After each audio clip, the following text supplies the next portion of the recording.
staff to manage issues like your leases. But you also spoke about some of the issues that were big last year, including the investigation on the Nkandla Development Program.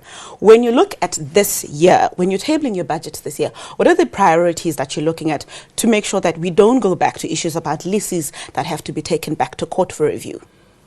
What we have done is you must have the right people, emphasize the proper policies and the procedures in terms of the supply chain, because that's where the leak was.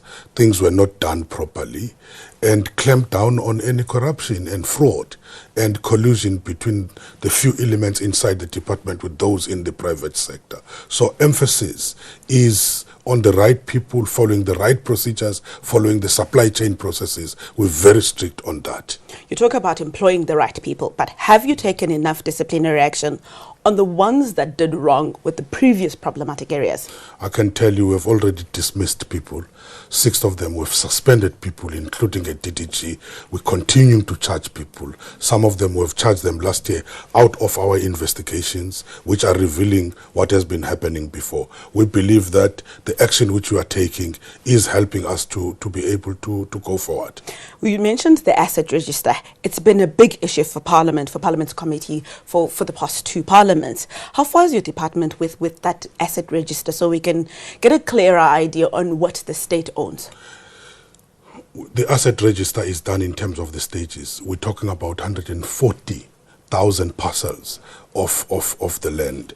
And that particular first stage is now complete, where we're reconciling our books and allocating and ascribing all those properties to the different departments and the different levels of government, municipality, the provincial government and national. But now we have to start. Other properties have not been vested, and we have to do that together with the deeds office. But part of the land parcels which we have to deal with, we do them together with the Department of Land of Rural Development and Land Reform. So it is a cooperation because it's a multi-staker issue. Talking about cooperation, this year was declared the year of the land by the President, and the Department of Rural Development is still busy with the state land audit. How far is cooperation on those 2 issues? We have set up joint teams which are looking at the properties which are with us, which have not been vested, and the Department of Rural Development and Land Reform is helping us, and they work with the deeds office to vest that particular land, which is a very complex process to follow, but all is on course. Job creation still remains a big issue, especially for young people. The expanded public works program lies within your department, an area of opportunities, of work opportunities for young people. Is that still a focus area for your department in this financial year? Part of our success, we are upscaling the expanded public works programs. Our target was 4.5 million job opportunities, but we've gone beyond that. We're talking now about 5 million job opportunities which we have created. We have employed a number of the young people. We have trained them as artisans. We're talking about 8,000. We've just employed 100 graduates, unemployed graduates who are in commerce, who are helping us in all these processes I'm talking about. Now it has become very clear that we need more, another 100, which is becoming very exciting. It still remains an issue, and the public protector is still sitting with it. But is the Nkandla issue an over and done matter for your department?